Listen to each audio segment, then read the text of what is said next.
Xoş gördük, əziz dinləyicilər. Bilirsiniz, biz İran barəsində təəssüflər olsun ki, həmişə mənfi mənada danışmışıq. O mənada ki, çünki hadisələr və proseslər müəyyən mənada bəllidir.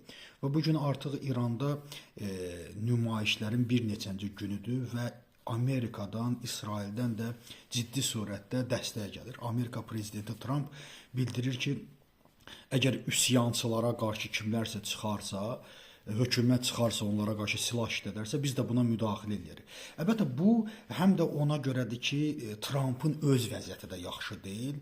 Trumpın öz vəziyyəti bilirsiniz, daxildə kifayət qədər ciddidir. Epstein qalmaqalı və Ukrayna məsələsinə görə kifayət qədər reytinq itirib və bu mənada Amerika prezidentinin həm İsrailə, həm də Yəhudi lobbisinə kifayət qədər ciddi surətdə ehtiyacı var. Və bu mənada müharibəni İrana çəkməklə müəyyən mənada baş da qarışdıra bilər. İkinci bir mənada bu günləri İranda üsyan edənləri əsasən çoxluq Azərbaycan tərəfdə deyil, əsasən çoxluq ərəb və digər əşirətlərdədir. Və birdən də bu gün maraqlı olan məsələ ondan ibarət ki, artıq bu insanlarda silah da var. Və bu silahlı qiyama çevrilərsə İran üçün heç də yaxşı olmayacaq.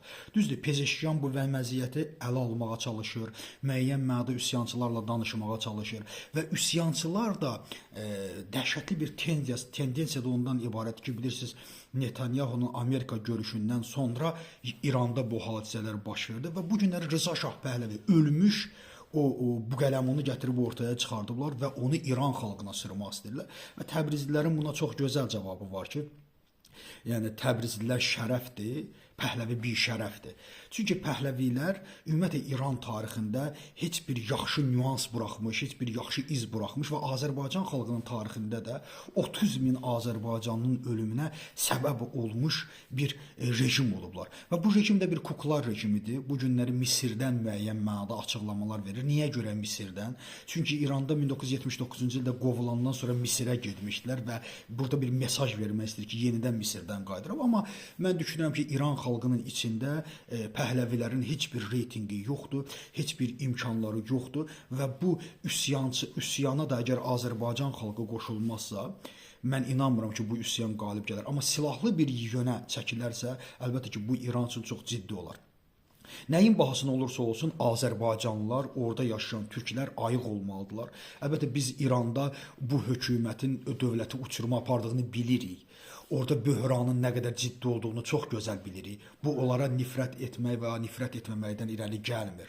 Bunlar reallıqdır, bunlar həqiqətlər. Biz həqiqətlərdən danışanda kimlərsə çıxırdı, bizi söyürdü, vay sionist deyirdi, vay İsrail məndən nəyi deyirdi, amma anlamır ki, biz situasiyanı deyirik. Baxın, bunu bir eləyən biz deyilik ki, bizim əlimizdə belə bir imkan yoxdur. Görürsən, bugün İran xalqı qalxıb nə edir? Bütün bunları biz sosial mənada, iqtisadi mənada izlədikdən sonra bu prosesin baş verəcəyini görürdü.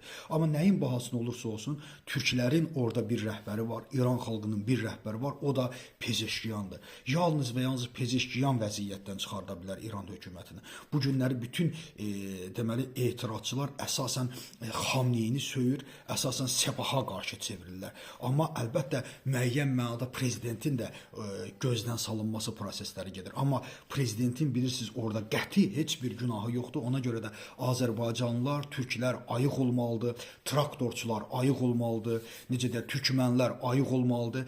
Əlbəttə ki, bir hökuməti, bir zalim hökuməti yıxıb onun yerinə bir zalim hökumətin gəlməsinə mən bilirəm ki, əminəm ki, buna İran xalqı, Azərbaycan xalqı imkan verməyəcək. Nəyin bahasına olursa olsun, əgər məsələ şahdırsa, onda şahın ən ləyaqətlisi 1925-ci ildə devrilmiş, 24-cü ildə devrilmiş Qacarlar gəlməlidirlər. Çünki Qacarlar 100 illik, 200 illik ondan əvvəl Əfşarların və Səfəvilərin əcdadlarıdırlar. Amma Pəhləvilər isə İngilis kuklası olublar və 24-cü ildə gətiriblər. Bu günlərdə o İngilis kuklası Amerikadan çıxıb, İsrailin də Amerikanın da kuklasına çevrilib. O heç vaxt İran xalqına bir xoşbəxtlik və ciddi bir dövlətçilik gətirə bilməz. Əgər şahlıqdırsa, mütləq İranın xilası, əlbəttə ki, formal olaraq, konstitusiyal olaraq monarxiya yaratmaqla, idarəçiliyi isə xalqın seçdiyi baş nazirə verməklə İran xalqı xilas ola bilər. Əlbəttə, Xamneylərlə də xilas ola bilməyəcək, Sepahla da xilas ola bilməyəcək. Yalnız və yalnız İran xalqının azadlığı Məsud Pezeşkiyan təfəkküründədir.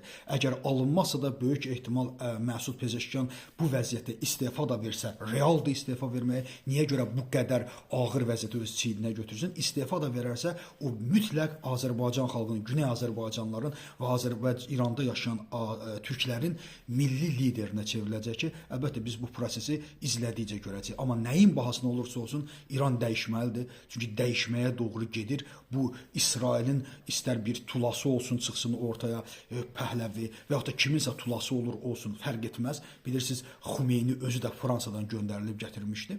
Ona görə nəyin bahasına olursa olsun İran xalqı azad olması üçün normal, ciddi Pezeşkiyan ağlına ehtiyacı var. Təşəkkür edirəm diqqətinizə görə.